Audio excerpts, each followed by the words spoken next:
What is up, everybody? Back with another discography ranking here today, and this time it's going to be Megadeth, my all-time favorite band, and I did actually do this one about 2.5 years ago, but been wanting to redo it for a while. My placement of a lot of these albums has actually shifted around a decent bit, and I really just wanted to talk about some Megadeth. As I said, they're my favorite band. I've got every single album I can show as I go, which is really cool. Multiple copies of a lot of them. I've got over 10 different compilations, live albums that I'll show at the end as well, some other cool stuff. But yeah, so they don't really need much of an introduction. Everybody knows that they were formed in '83 after Mustaine got kicked out of that other band, and then this band is just amazing, greatest of all time. So we're going to jump straight into it here with my number 15, and I think that probably 90% of Megadeth fans would have the same bottom two and the same top two. It just depends on, what are you going to put where. For me, my bottom album's got to be Risk. I've got the original cover right here from 1999, and then the 2004 remaster cover, which this cover's better, mainly just because of the logo. The logo looks like shit on here. It doesn't have the spiky edge, cool-looking badass logo. But this was the first with Jimmy DeGrasso on the drums, so no more Nick Menza at this point. This is the last with Marty Friedman, who's my favorite guitar player, or my favorite metal guitar player of all time, maybe my favorite overall, but yeah, they were going way too commercial at this point. I've seen some people say that if this had come out under a different name, if a different band had released it, some random alternative band, maybe it would have sold better. But for Megadeth, this wasn't really what the fans were wanting. It's, as I said, way too commercial. It's got some country-sounding stuff on it that I don't like at all, on Breadline. That song is just terrible. But there is some decent moments on here. The whole thing isn't terrible. A lot of people shit on it, say it's completely awful. I don't think it's completely awful. Prince of Darkness is pretty good. Crush 'Em, the beginning is pretty cringy and not that good, but then it breaks in and, the chorus is okay, kind of catchy. The music video is cool. It's got Goldberg and Jean-Claude Van Damme in there, so that's pretty interesting. I'll Be There, that's another one that's kind of like a guilty pleasure type song. It's not very fast or anything, but I think the chorus is really good and catchy. But not the worst thing ever, but it is, for me, at the bottom of the barrel for Megadeth, Risk. Next up, at number 14, should be no surprise, I'm going to go with Super Collider. Came out in 2013, and this is the last. I've got it on vinyl right here as well, which I'll open it up. Hold on one sec. It's got a cool gatefold opening. This is the last with Chris Broderick on guitar and Sean Drover on drums, who I liked both of those guys a lot. Was kind of disappointed when they quit the band. It was back-to-back days. I remember I was sitting in class in high school. I think I was a senior.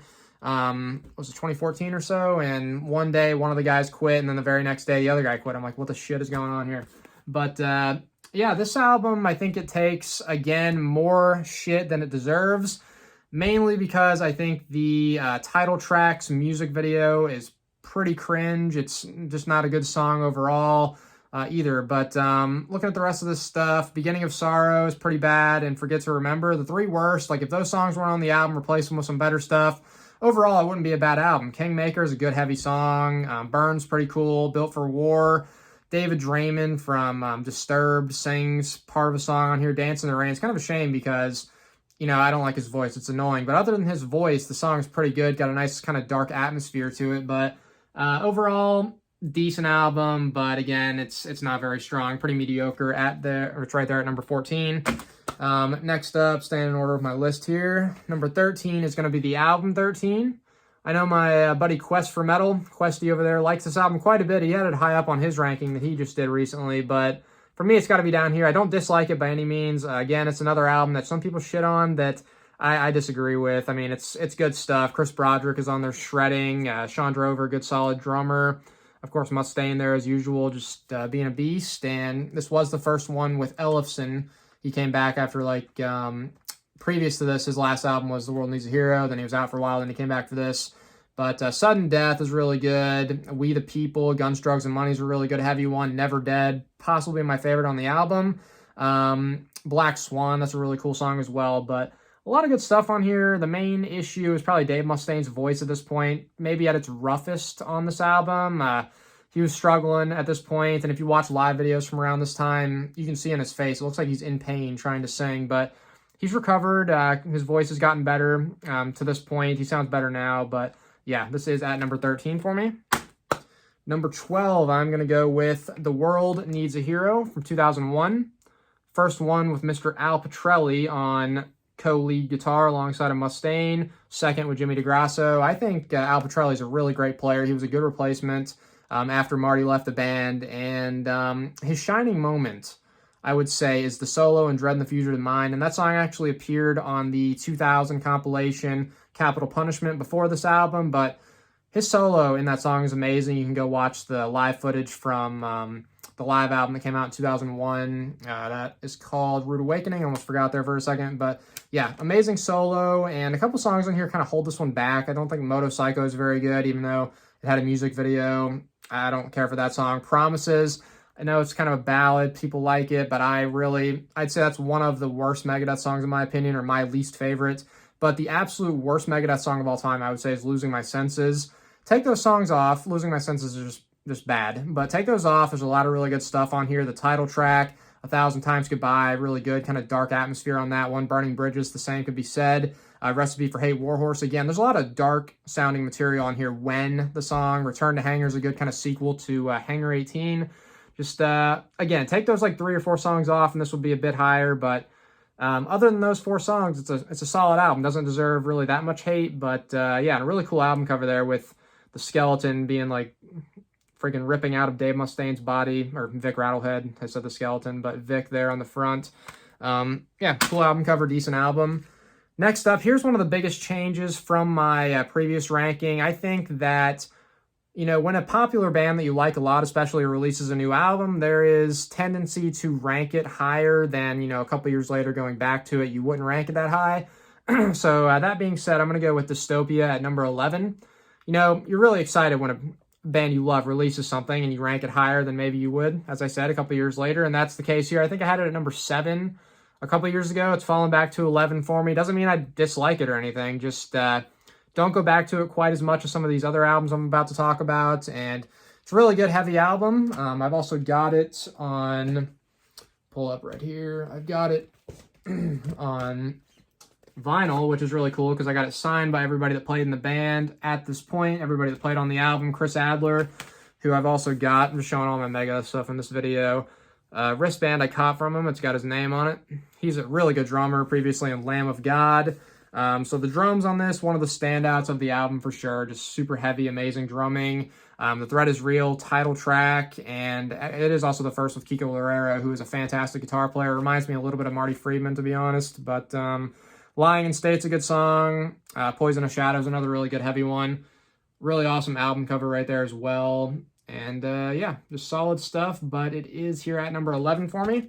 Again, tough to rank a band that you pretty much love every album, but next up at number 10, I'm going to go with The System Has Failed, the shirt I'm wearing today. Cool album cover. You got Vic standing there at the podium talking to the Clintons and George Bush and whoever the hell else, but yeah, The System Has Failed. It's got a really cool drummer, Vinny C. We're going to call his last name C because I can't pronounce it. I don't want to butcher it, but really a notable drummer. He's drummed with other people like Frank Zappa. I got the stuff listed down. Sting, Joni Mitchell, a lot of classic people. So this guy's like a well-known drummer, great drumming on this. It's basically a Dave Mustaine solo album. There were some issues with the name at this point. David Ellefson tried to sue Dave Mustaine kind of shortly before this. And everybody's saying, like, we'll get to the David Ellefson situation. You know, everybody says he should get a second chance. Basically, his second chance was being in the band just now because he tried to sue Dave Mustaine for like $18 million back in the early 2000s. So to allow him back into the band after that happened was his second chance. So not saying, I'm not going to get too much into what just happened with Ellefson. You know, I don't know all the information. Based on what I've seen, it's not technically illegal, but it wasn't a good thing to do, obviously, I'd say, but it's whatever. They've been without him before, been fine, so yeah, this is a good album, though. So Blackmail the Universe, great one to open it up. Die Dead Enough, really good song as well. Kick the Chair, that one is kind of beloved by a lot of Megadeth fans. Awesome stuff, great solo. The Scorpion is really cool. This is just overall a good, underrated album. One of the best of 2004, without question. Chris Poland came back and did a lot of the guitar solos on this. Back in the day, another really cool one. Just great rhythm to that song. The riff is awesome. The vocal melodies from Dave Mustaine. All really cool. So that is my number 10. 11, or no, going backwards. We're going to number 9. Freaking counting in reverse order. So number 9, I'm going to go with Killing Is My Business and Business Is Good. Got the remastered CD cover there, the original cassette tape cover, which is a really, really awesome find that I got a while back. But I do actually like that cover, even though it's kind of funny. But yeah, one of the best thrash debuts of all time, and it's only at number 9 in the discography for me. That's just how much I love them. But I did rank this a top 5 thrash debut. Last Rites Love to Death. Love that piano intro. Then it transitions into that just ferocious, heavy riff. And that's something about Dave Mustaine's riffs. His riffs were more complex and like harder to play than a lot of people's guitar solos at the time. So very impressive playing by Mustaine. The whole band on fire. Gar Samuelson, amazing drummer. Chris Poland, fantastic player as well. Ellefson on the bass is good. But yeah, so Last Rites, Love to Death, that's one of my favorites on here. The title track is great. Mechanics, which I do prefer over the Four Horsemen. Skull Beneath the Skin, all these songs really good. Chosen Ones, Looking Down the Cross.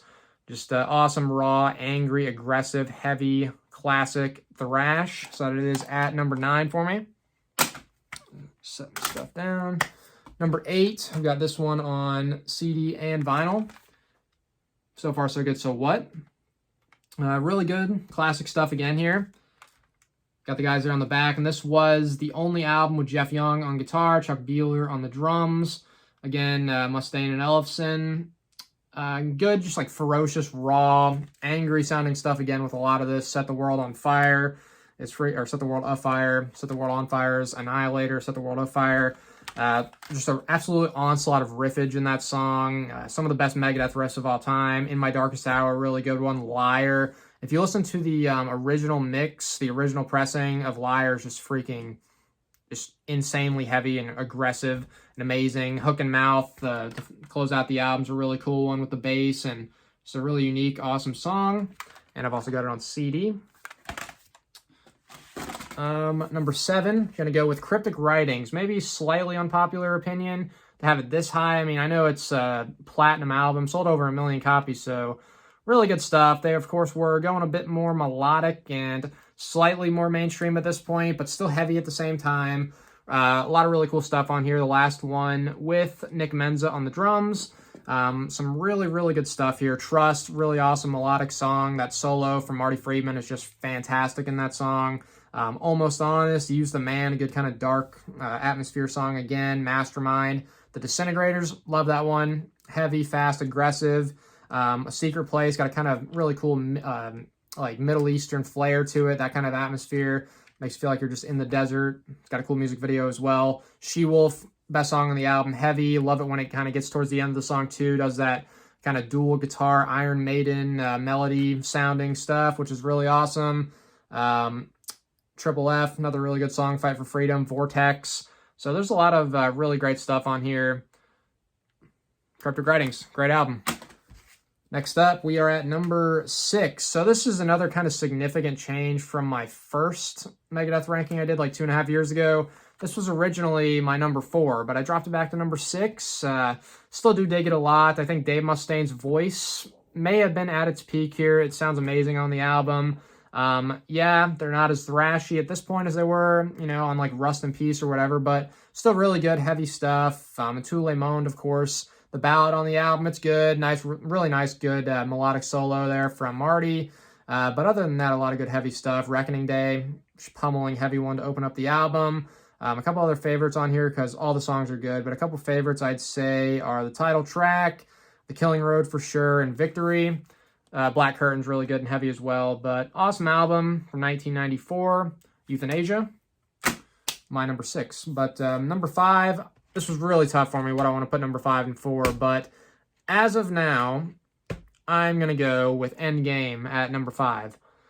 Ferociously heavy, maybe their heaviest, angriest album. You know, just Chris Broderick is on here shredding the shit out of the guitar. Like, some of these songs, This Day We Fight, just listen to his solos in that song, going back and forth with Dave Mustaine. Super heavy riffs throughout, just amazing stuff. Got it signed, you see a little bit there by the...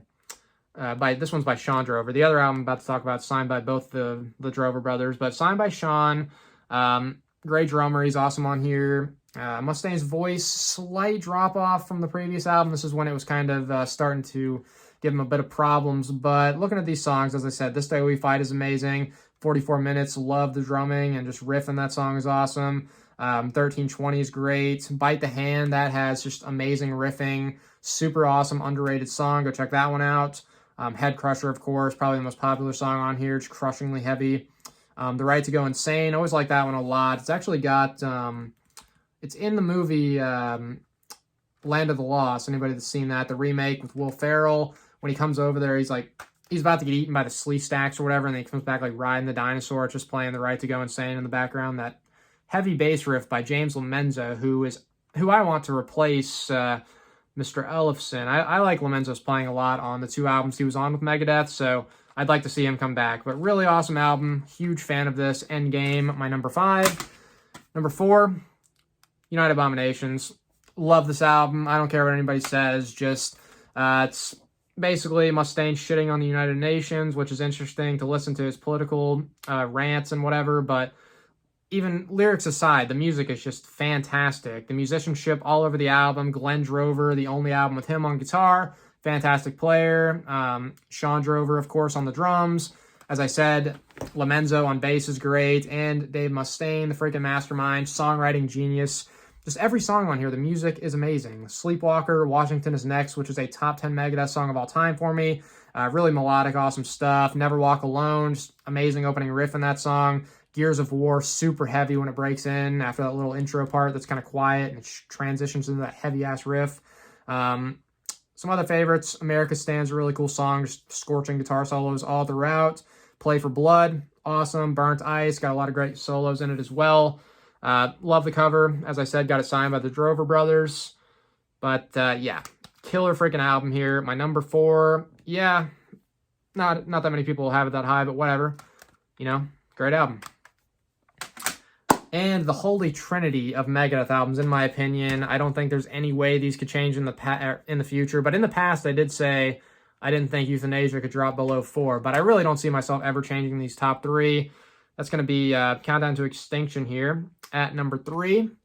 And I forgot to show this a minute ago, but I forgot the Euthanasia cassette tape. Countdown, what we're talking about right now. Fantastic album from 1992. Debuted at number 2 on the Billboard 200 charts. What was it kept from number 1 by? Freaking Billy Ray Cyrus. That bullshit, Achy Breaky Heart. Kept Megadeth from being on number 1 on the Billboards.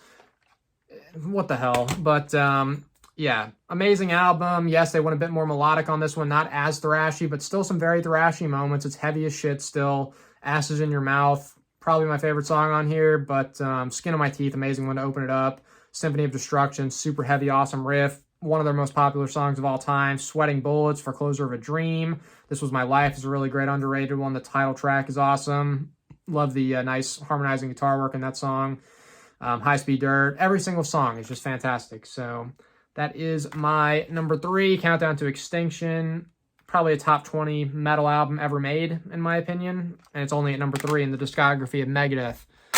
But next up, my number 3 album of all time, my number 2 Megadeth album, and that is going to be Peace Sells, But Who's Buying? Got it on all the formats here, vinyl. Got the guys there on the back. That classic lineup. Really, I mean, I like the Rust in Peace lineup better, but some people refer to this as the classic lineup. Got Gar, Chris, Dave, and Dave. But, I mean, what can I say? Just an absolute classic. Amazing stuff. One of the best albums of all time. Some of my favorite songs on it. Got Good Morning Black Friday, which is somewhat overlooked and underrated. Just an amazing, amazing song. So many... there's enough riffs in some of these songs to make like 5 different songs. But they're all jam-packed into one, which is fantastic. My Last Words and probably Devil's Island, but top to bottom, one of the best albums of all time.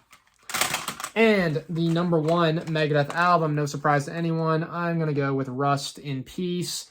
Marty freaking Friedman, Dave Mustaine, both those guys on guitar. But Marty, dude, when he came into the band, just took them to another level, in my opinion. So smooth. His solos are so smooth and just majestic. Got Tornado of Souls, which is, for my money, the greatest heavy metal guitar solo ever recorded. Just ridiculously amazing. Holy Wars, The Punishment Due. That's my favorite Megadeth song. Probably my favorite song of all time. Just really love everything about it. I love the opening. The lyrics are cool.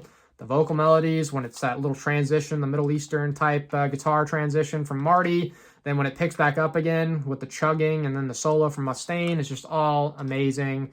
Some other favorites, literally could just list every song. But Hangar 18, just the guitar shred in that song is amazing between Friedman and Mustaine. The drumming on this is ridiculously good from Nick Menza. Five Magics is a great song. Poison Was the Cure. Take No Prisoners. Lucretia. Every single song. Title track. Everything's great.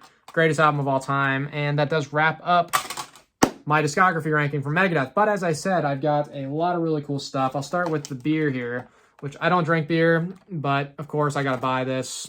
Really cool artwork there on the case. Got the really, really cool art on the beer, the bottle there. Got Vic, really cool design. Glad to have that in the collection. Got this hat that came out around 2016. Obviously, kind of a spin on the Trump slogan, Make America Great Again. Megadeth making metal great again. But cool hat that was given to me by a friend. Got the Mustaine book that just came out recently. Admittedly, I have not finished it yet, but cool to have. I got a freaking big stack of more CDs here I'll go through. I've got a really cool CD single of Hangar 18. Love that artwork on the cover there. Try to go fast, we're taking over 20 minutes here. But Hidden Treasures, amazing EP that was it was comprised of a bunch of songs that were previously on like soundtracks or whatever, video game soundtracks, movie soundtracks. Go to Hell, which was on the Bill and Ted's Bogus Journey. Came out in 91. It was originally supposed to be called Bill and Ted Go to Hell, and that was going to be like the main song for it. But apparently back then, like before 9 o'clock, you couldn't say hell on TV, so they had to change the name. Angry Again's great from Last Action Hero soundtrack originally. 99 Ways to Die. That's one of the best Megadeth songs of all time. Just amazing stuff on this. Great EP from 95. Got, I mentioned this earlier, Capital Punishment, which featured the new songs at the time, Dread and the Fugitive Mind and Kill the King, which were both fantastic. And just a nice mix of a lot of their old songs. Got this, I think this is a bootleg, I'm not even sure, but a Metal Hammer compilation thing. Again, Secret Place, Disconnect. It's got Insomnia and Crush 'Em on it, but mainly good mix of songs here. It came out in the early 2000s. I think it was early 2000s. Yeah, 2001. Here is a compilation, Still Alive and Well. It's a mix of the live album. They came out in 2001. I always forget this shit. But that and The World Needs a Hero. Rude Awakening. Rude Awakening and The World Needs a Hero. 6 songs from each. 6 live songs. 6 songs that were on the World Needs a Hero. Cool stuff. This, which was actually the very first Megadeth album I ever bought, first Megadeth I was exposed to, came out in 2005, Back to the Start, Greatest Hits. So Holy Wars was the first Megadeth song I ever heard. Completely blown away. Favorite band ever since then. So I probably got this in like 06, 07, so I was like 10, 11 years old. Just awesome stuff. Love that cover, just the nuke going off, and yeah, really awesome stuff. That One Night, live in Buenos Aires, the live album that came out in 2007, was recorded in 2005. Really awesome stuff. This is actually my favorite Megadeth live album. Like it a bit better than Rude Awakening, but really love the track listing. The video footage from this concert's amazing too. The fans in Argentina just love Megadeth and go crazy. They're jumping around, huge crowd, just great atmosphere.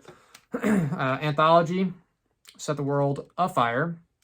From 2008. That's the thing with Megadeth. They might release too many compilations, I'll be honest, but really good mix of songs on here. There is a lot. 17 on disc 1, 18 on disc 2. Really, really cool stuff. Got the Rust in Peace Live, which was released for the 20th anniversary of Rust in Peace in 2010. Really, really cool album here. Obviously, they're playing all the songs from Rust in Peace. And then they also played Skin of My Teeth, In My Darkest Hour, She-Wolf Trust, Symphony of Destruction, and Peace Sells. Countdown Live came out in 2012, 20th anniversary of Countdown to Extinction. And last CD I've got here is the Warheads on Foreheads compilation. Just came out pretty recently. Shitload of songs on here. was like 30 or whatever, but I mean, did I really need it? Probably not, but got added to the collection as a collector of all Megadeth stuff. And 2 patches to finish it out. Got that one, and a big patch that might end up being my back patch when I finally get a vest, but yes. So that wraps it up. The main thing that I don't have that I want from Megadeth is probably the War Chest compilation box set thing, even though I just said they got too many. But that's like a kind of notable one I want. I don't know. I'm sure there's more stuff, but that wraps it up finally. Long-ass video here, but as usual, I'd like to know what y'all thought. Give me your ranking of Megadeth, greatest band of all time, in the comments. And until next time, thank you for watching.